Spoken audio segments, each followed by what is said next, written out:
Assalamualaikum warahmatullahi wabarakatuh. Dalam kesempatan ini saya akan memberikan tutorial pemrograman STM32 untuk mentransmisikan data numeris dari sisi pengirim ke sisi penerima via saluran WART dengan menggunakan perangkat aplikasi STM32Cube IDE.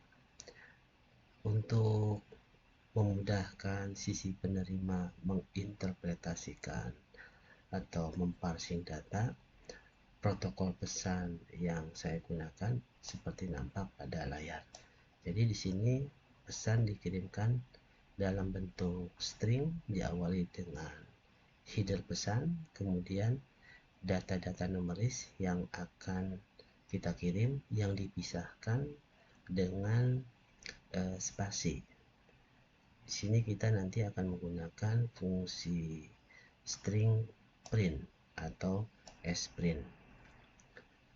Untuk tujuan efisiensi pengiriman data, nanti akan kita gunakan pengiriman via DMA atau Direct Memory Access. Jadi ada dua fungsi hall driver yang terkait, yaitu hall UART transmit DMA dan hall DMA disable IT. Baik, selanjutnya kita langsung demokan saja bagaimana kita memprogram untuk mentransmisikan data numeris tersebut. Baik, kita jalankan program STM32Cube IDE-nya.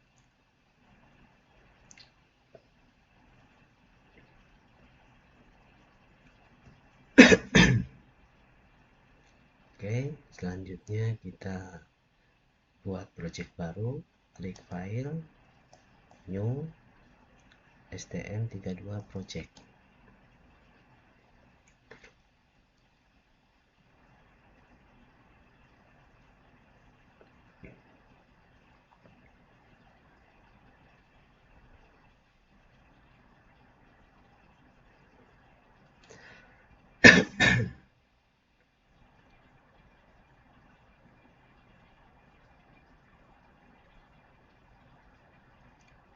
Oke, selanjutnya kita pilih jenis microcontroller atau papan pengembang yang kita gunakan.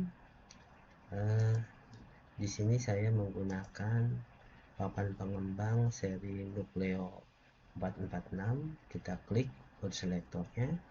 Nanti jika Anda menggunakan papan pengembang yang lain, bisa Anda sesuaikan. Next. Oke, kemudian kita beri nama project yang akan kita buat. Di sini saya beri nama transmit data UART DMA. Langsung kita klik finish saja. Oke.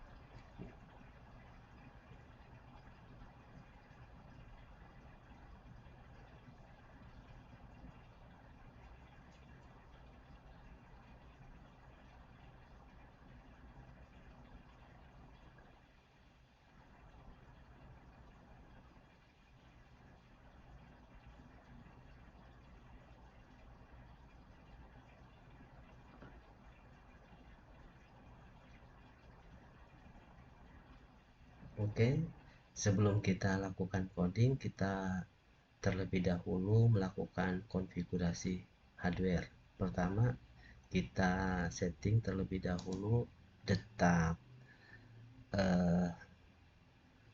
kerja dari microcontroller yang akan kita gunakan.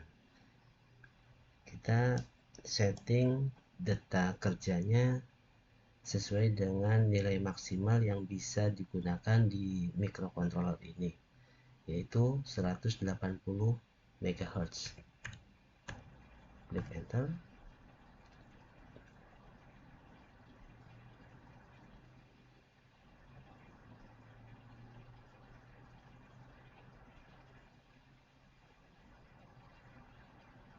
Selanjutnya kita konfigurasi peripheral yang akan kita gunakan. Nah, di sini saya hanya menggunakan satu buah peripheral, yaitu saluran komunikasi UART. Kita klik connectivity. Nah, di board Nucleo 446 ini saluran UART nomor 2 yang ini sudah terkoneksi dengan konverter TTL ke USB. Jadi yang kita gunakan adalah saluran UART nomor 2. Oke, kita setting. Selanjutnya kita lihat parameter default dari saluran ini. Oke, kita bisa lihat nilai baud rate untuk saluran ini defaultnya adalah 115.200 bits per second. Kemudian panjang data 8 bit, parity-nya 0, dan stop bit 1. Kita biarkan saja, kita ikuti nilai default ini. Selanjutnya kita setting DMA. Nah, Anda perhatikan di sini kita klik add. Nah, kita klik select. Nah, di sini kita hanya akan mentransmisikan data, sehingga yang kita pilih adalah UART bagian transmit atau UART 2 TX. Selanjutnya kita biarkan nilai defaultnya, tidak perlu kita ubah, dimana di sini DMA-nya kita menggunakan mode normal. Selanjutnya kita setting sistem interupsinya. Oke, selanjutnya kita save dan kita akan mulai melakukan coding pada file utama, yaitu main.c. Nah, di sini nanti kita akan mentransmisikan data numerik, data dummy saja ya, berupa 3 buah data dummy, 2 buah tipe integer, dan 1 buah tipe float. Kita deklarasikan terlebih dahulu data-data tersebut di bagian ini, integer. Kita kasih nama data 1. Oke, atau ini nanti kita gunakan data dummy counter aja ya, data counter. Kita inisialisasi nilainya 0, kemudian data random nanti kita bangkitkan dengan fungsi random. Oke, selanjutnya kita deklarasikan data float, kita namakan data float saja, data float. Oke, selanjutnya kita alokasikan memori untuk transmit data. Di sini memori untuk menyimpan karakter-karakter string yang akan kita kirimkan ke luar lewat saluran UART. Kita namakan TX buffer aja, TX buff. Oke, panjang datanya katakanlah kita alokasikan 50 karakter.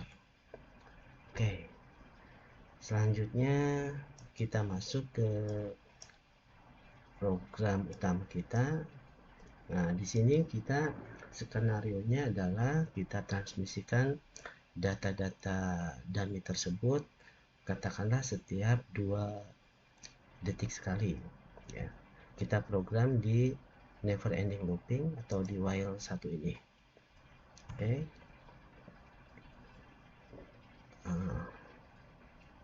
Tadi data counter kita naikkan setiap kali looping plus, kemudian data random kita bangkitkan dengan fungsi random. Katakanlah fungsi random dengan maksimal 500 ya. Berarti kita cari modulusnya menggunakan tanda persen dalam bahasa C ya. Artinya tanda persen, artinya nanti data random ini akan bernilai di bawah 500.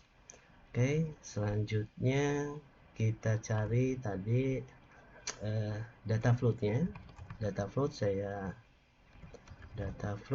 saya bagi aja ya. Data counter, data random, biar nanti tidak menghasilkan nilai pembagi 0 ya. Data random dibagi dengan data counter.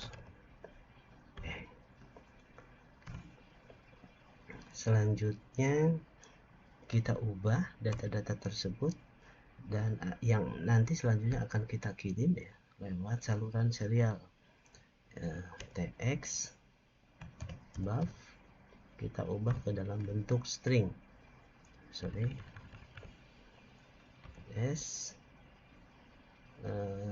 print. Parameter yang kita lewatkan yaitu yang pertama adalah buffer memory yang sudah tadi kita deklarasikan, yaitu txbuff. Kemudian string. Nah, di sini karakter header pesan yang akan kita kirim katakanlah menggunakan karakter ASCII. Katakanlah kita pilih H aja ya, H, kemudian spasi. Tadi sesuai protokol pesannya agar mudah diinterpretasi nanti di sisi penerima. Kemudian data numeris berupa integer ya, ini adalah formattingnya %d. Datanya tadi apa, data counter ya, data counter kita kopikan aja, koma, jangan lupa koma. Oke. Nah, artinya nanti %d ini akan diganti dengan data counter. Oke. Selanjutnya data random sama tipenya integer.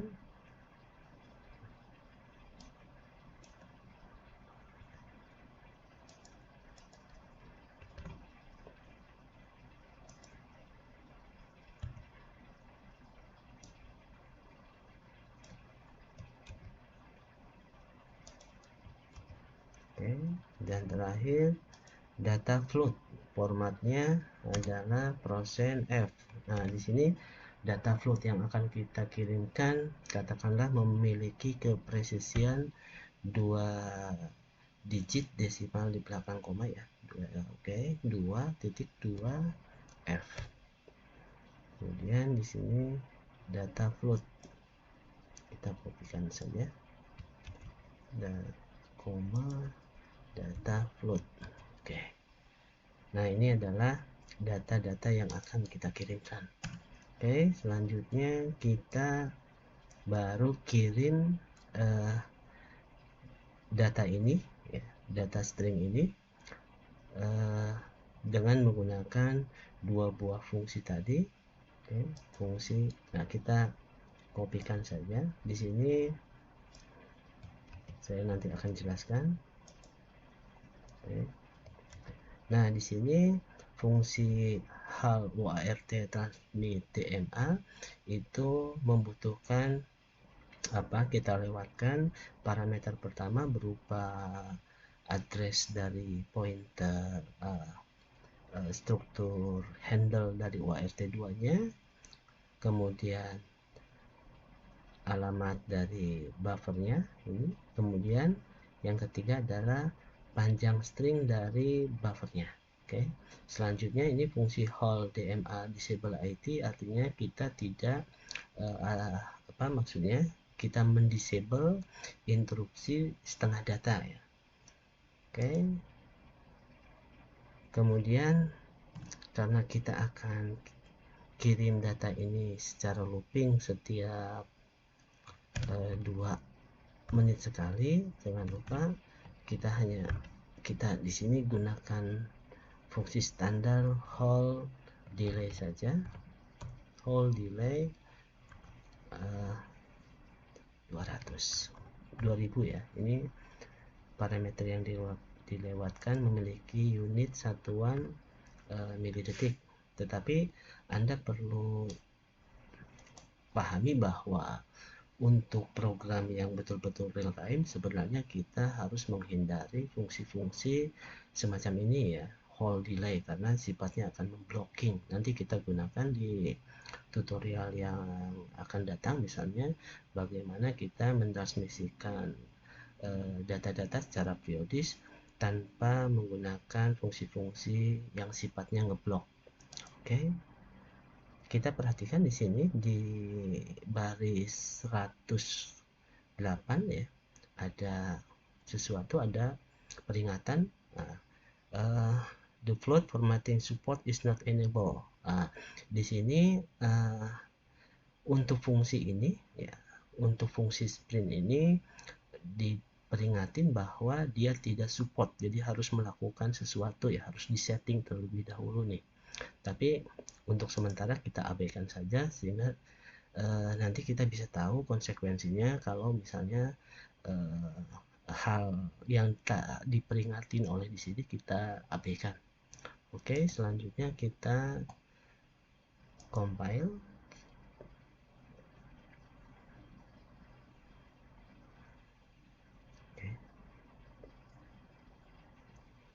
Oke ya, hasil dari compile datanya tersebut dapat kita lihat ya. Kita compile lagi, perhatikan ini ya, sukses ya.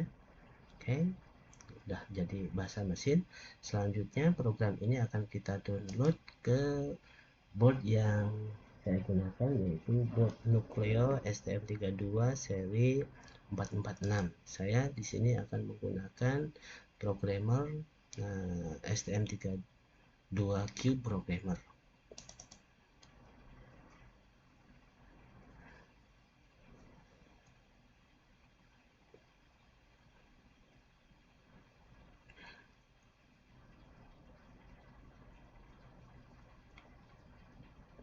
Oke, kita download program yang kita telah buat tadi ya. Kita klik bagian ini, kemudian kita browse. Kemudian tadi kita buat program transmit data ya, ini ya, transmit data UART. Klik debug, klik transmit data UART ini. Oke, kita start programming. Error connection, belum terkoneksi, kita koneksikan terlebih dahulu. Oke, sudah terkoneksi, baru kita program. Oke, start operation, sukses ya. Oke, nah ini board ini sudah saya koneksikan ke komputer ya, lewat saluran USB. Kita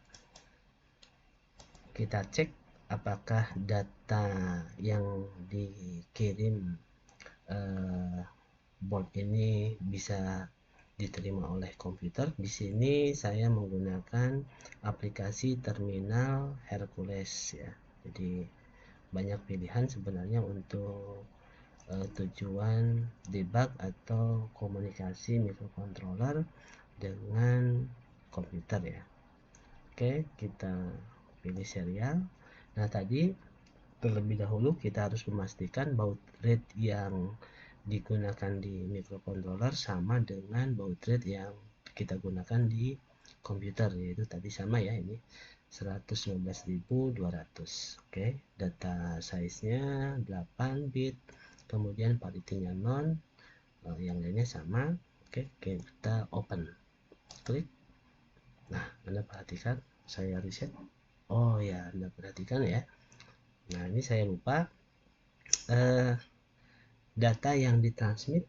Oke, kita reset dari awal. Nah, ini kita reset dari awal. H1 randomnya ini H1, H2 ya. H3, H4 randomnya 29 tak.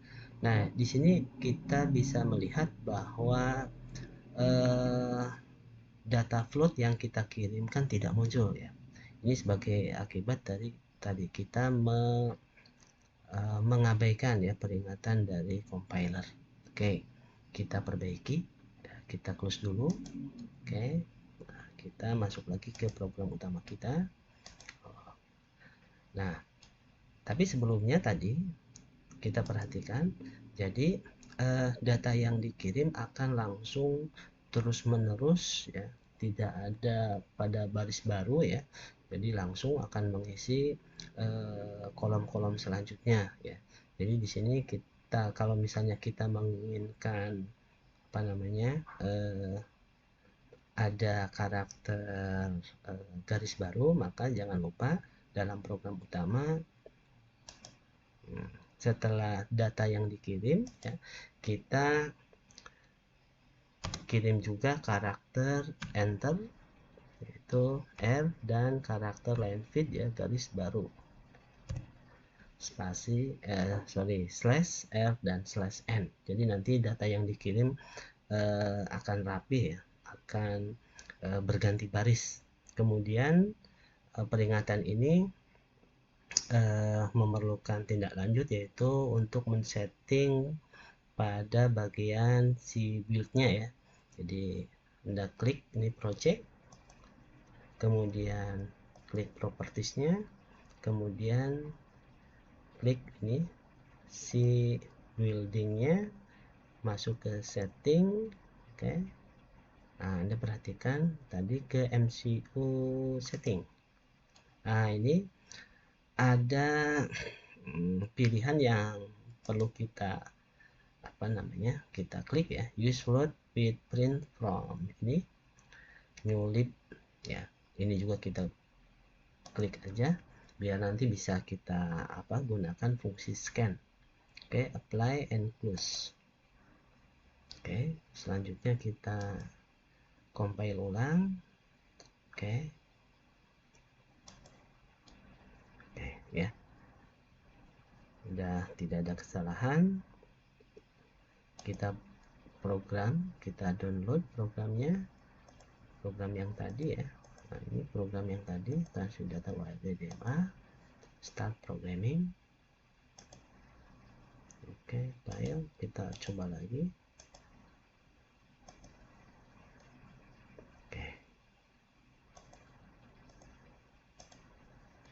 Oke, udah berhasil ya, kita amatin dengan program yang sama. Oke, open. Nah, Anda perhatikan. Nah, ya. Nah, ini sudah berhasil ya. Jadi tadi kita mengirimkan data dengan protokol, headernya adalah H ya. Jadi karakter H kita kirim terlebih dahulu biar nanti di sisi penerima akan memudahkan pengecekan awal dari data yang kita kirim ya. Kemudian data numeris yang pada kolom 2 adalah data counter. Anda perhatikan ini nilainya naik ya, increment. Kemudian data pada kolom ketiga berupa data random ya, yang tadi kita bangkitkan dengan menggunakan fungsi random ya. Kemudian karakter terakhir, karakter data numeris ketiga yang kita kirimkan adalah hasil pembagian dari data random ini, data random terhadap ini terhadap data counternya. Jadi data ketiga, kolom ketiga dibagi dengan data kolom keempat ya.